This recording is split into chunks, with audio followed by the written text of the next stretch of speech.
Well, thank you for the chance to share my little slideshow, medium-sized slideshow with you. I've really enjoyed everyone's presentation so far, and I hope that this one will be helpful too. A couple of observations before I start. First of all, I'm not making any representation that these are the best waterfronts that I've researched. A couple of them aren't probably even great in a global scale. But what ties them together, I'm going to talk about 3 places. They're all places that I know pretty well, all places I've lived at one time or another in my life. And so I just walked them, and I'm going to talk about the things I like about them.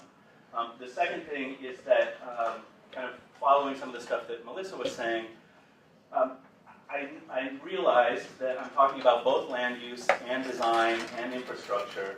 And so I think it's just worth noting. And finally, I'll say before we start, I took all of these pictures, almost all of them, over the last couple of weeks. I've been traveling a bit lately, all on my iPhone. So some of them aren't the greatest pictures, but they illustrate a point. And I may use this thing for the first time, so I'll try not to be too annoying. Okay. So these are the 3 kind of in the order of proximity to Redwood City: Alameda in the Bay Area, Ventura in Southern California, and Portland, Oregon. So starting with Alameda, the island across the bay. Some similarities to Redwood City, almost exactly the same population. It's a charter city, city council, city manager style of government. So here's, just to orient, here's Alameda, here's Redwood City down here. Those dotted lines that you see are ferry routes. And so we hope, we expect that sometime in the medium-range future that you'll see a ferry going from San Francisco down to Redwood City. And possibly from the East Bay at some point. Okay? So here it is, an island. This is, I'm going to be talking from here to here. So here again, this is the walk I'm making from Elsie Romer Bird Sanctuary over to Crown Beach and all along the waterfront there. So can we go back for just a second? I'll just point a couple of things. So from a land use standpoint, you get these are a bunch of apartments along here, high density. You can tell by the swimming pools. This is South Shore Center. Got your Trader Joe's, Safeway, that sort of thing. Single family homes here, and then high density. This is where Greg lived. This water line you can see is all filled. Everything from that water line down to the water was filled in the 1950s. It used to be a seawall where you see those little inlets. Okay. So here, this is the southeast, down the bird sanctuary there in the bottom right. You see the apartments to the left, all the gray parking space, concrete. That's the shopping center, the beach on the water. Continue. Here, skipping ahead to the northwestern edge, this is where I live. And this is the start of Crown Beach up in the upper left-hand corner. Okay. So here we've turned the corner. This is Crown Beach and a lot of green space. You see the parking. One thing I like about the parking is that it's very limited. It's pushed back against this main thoroughfare, West Line, which actually goes straight out to the Webster Tube and connects to Oakland. It's accessible, but it's not intrusive. Okay, and keep an eye on this little circle here at the roundabout. So there's the circle.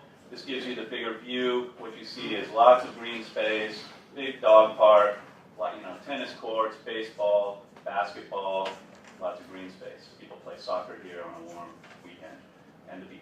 Okay. So this is me kind of looking back at what you just saw, just to frame it. Here's the beach, and here's that, all the built development, and I'm going to be walking from here to here. Okay. So I start on the southeast end, pointing towards San Francisco. Okay. This is this public walkway all along. It's about 1.5 miles or so with these inlets into the beach periodically every block or so. Okay. Looking the other direction, you see the apartments here, and this is the beginning of the single-family homes. Now I cross the street, and I'm heading to the beach. Okay. San Francisco.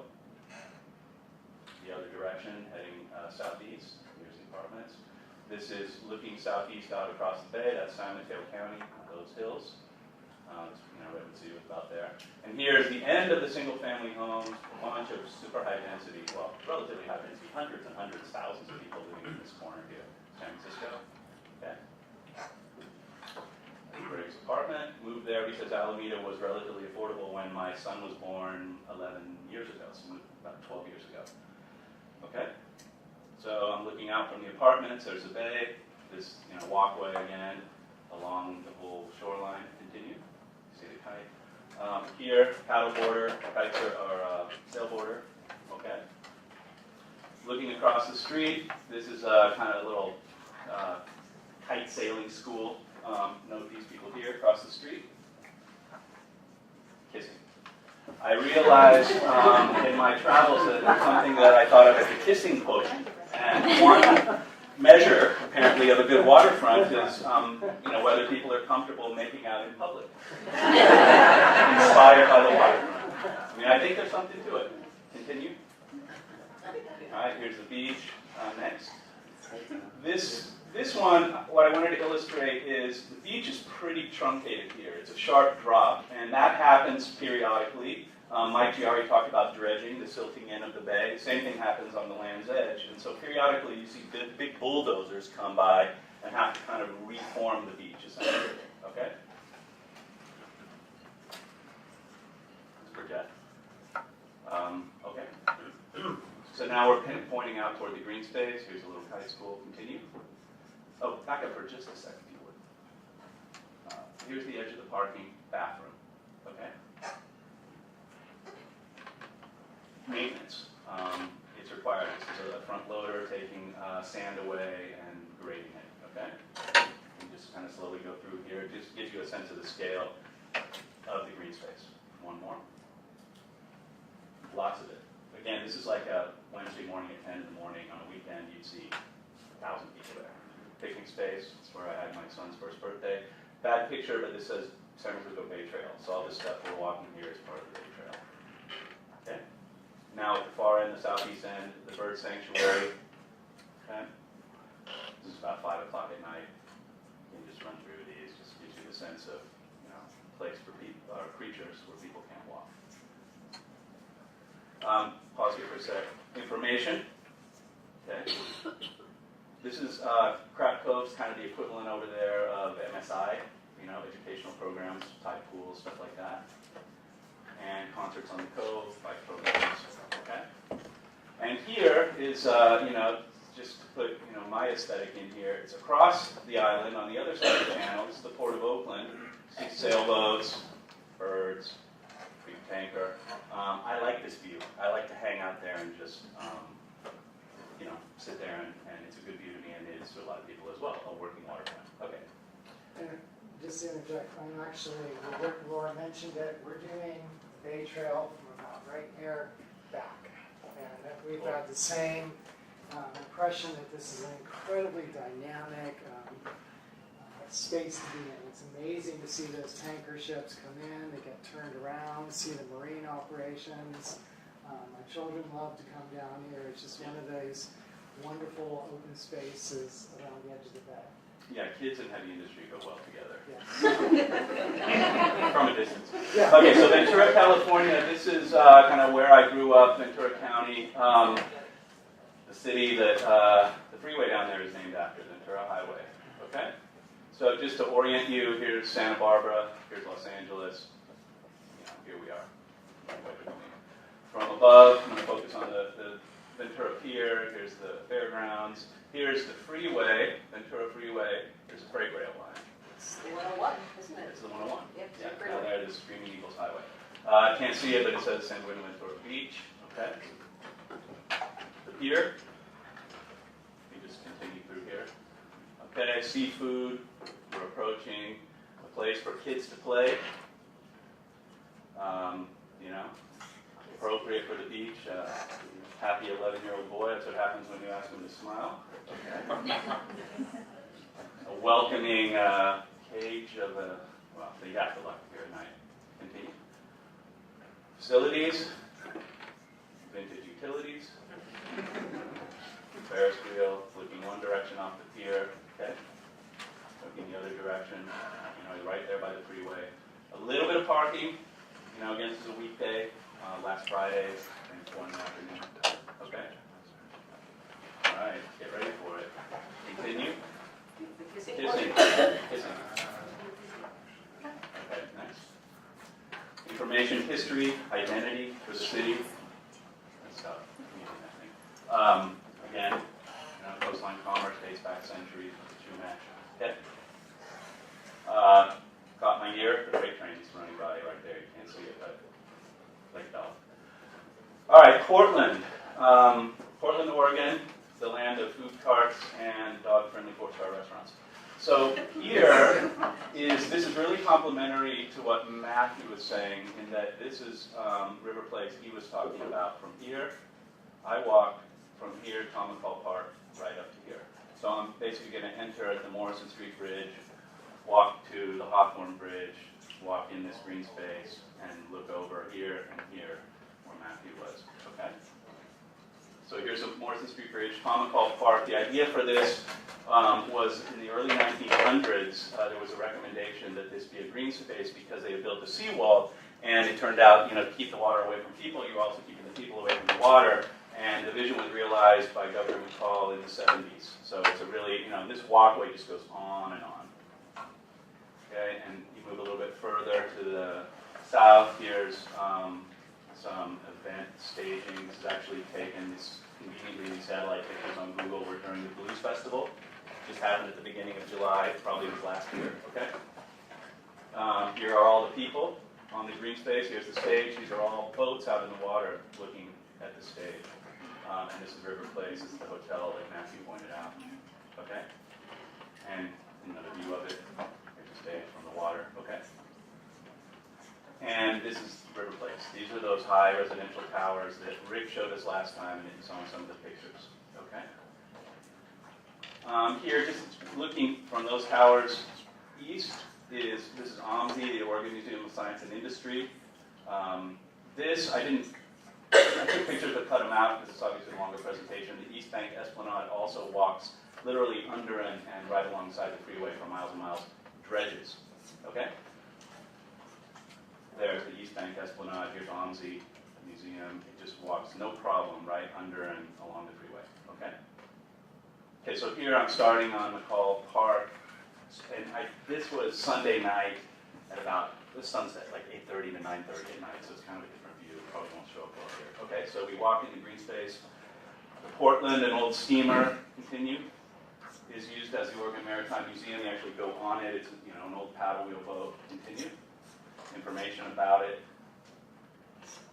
education, tours. Okay, walking now toward the Hawthorne Bridge. These, again, because it's this time, empty, but that would be bustling open market, the Saturday markets and Sunday market. Food, artisan crafts, hundreds of booths, etc. Okay? Walking under the Morrison Bridge, looking across, here's the East Bank Esplanade. Okay? Zooming in, Mount Hood in the background, nice view across the water. You're actually looking at the city, the industrial kind of warehouse section of the city in the southeast. Okay, right up against downtown.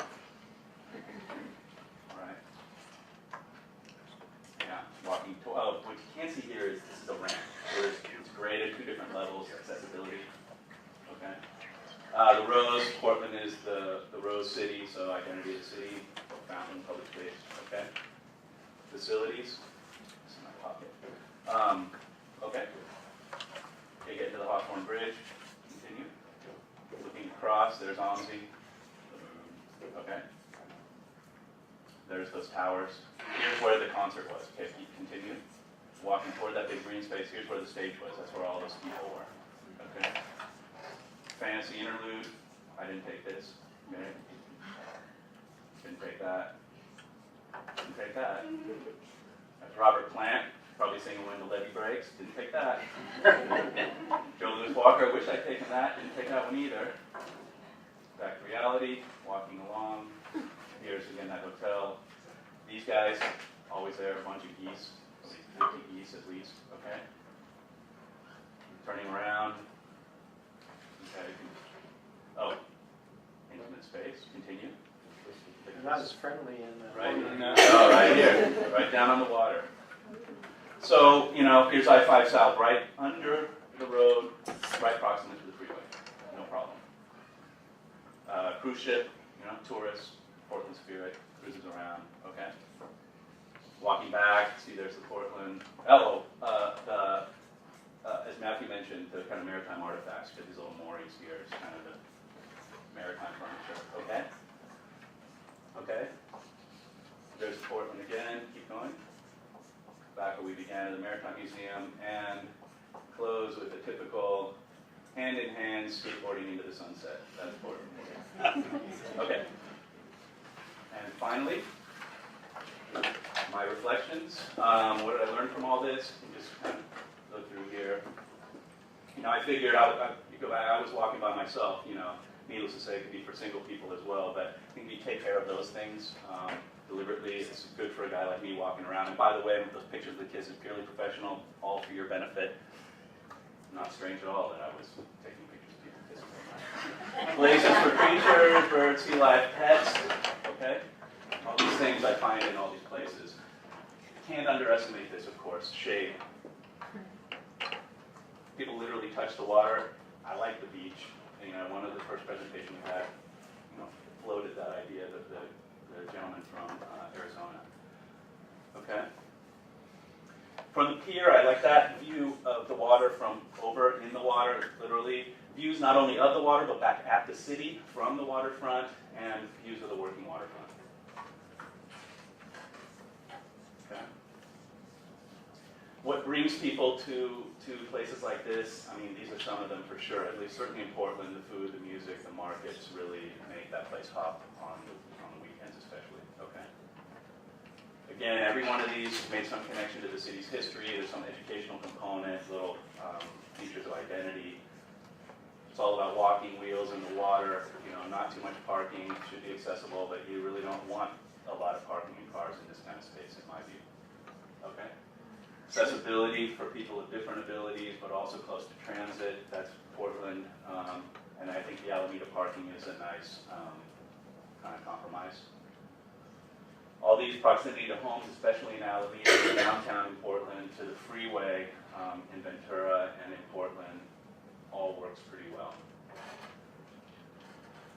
In terms of design, I appreciate bathrooms. There's ways you can do it right and keep them clean. Lots of trash cans, which is a good thing. They're not so picturesque, but the places are clean. You got to deal with the no poop park. Okay. Infrastructure was, you saw images of all of these things there. The utilities being the payphone, I think that's crucial. Day and night, it's different. Do you want people to come in the daytime and nighttime? How do you, there's a different feel to it. I sort of got that sense in Portland. It was nice being there in the evening, but the lighting was good. I felt safe. A lot of active places mixed with quiet places. Both of those places. Okay, and finally, and on a bummer note, these are things, limitations on what you can do. I mean, I think in terms of sea level rise and earthquakes, Alameda is a disaster waiting to happen, frankly, but, it's something to think about. And also, the challenge of revenue, if you think about River Place that Matthew was talking about, that's a revenue generator for the city of Portland. But where I walked and in the 3 examples I gave, I'm not really generating much revenue with those uses that I outlined. So, hence, maybe Melissa's approach. Okay? That's it. Finn.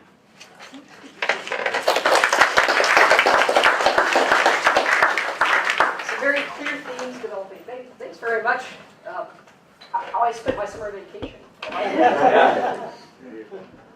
Precarious romance. I didn't write a lot of it down because we're going to go ahead. There are a lot of great takeaways, I think, or what you call the reflections, some of which we might start to throw out there for some sort of guiding principles for consideration. And a lot of themes that, as Melissa raised, that nature and people can both be accommodated if you get the planning right. I thought that was interesting to see that.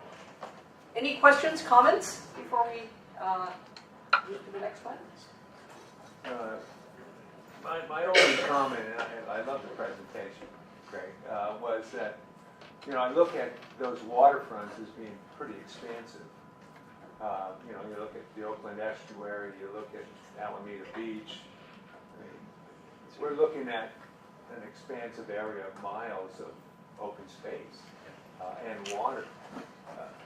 The only issue that sometimes I have in balancing some of the enthusiasm for waterfront development is really the geographic area that we're working with. At low tide, we have 15 feet of water from one side to the other. can you really, can you build something as grand or look at something as grand for something as really small in nature as what we're really dealing with? Right, I think we're going to be, I know we're going to be showing you what those constraints or planning parameters, I won't call them constraints, but the parameters that you're working within as we start to plan this. So yes, the geography is very different in these places that we've looked at. So good point.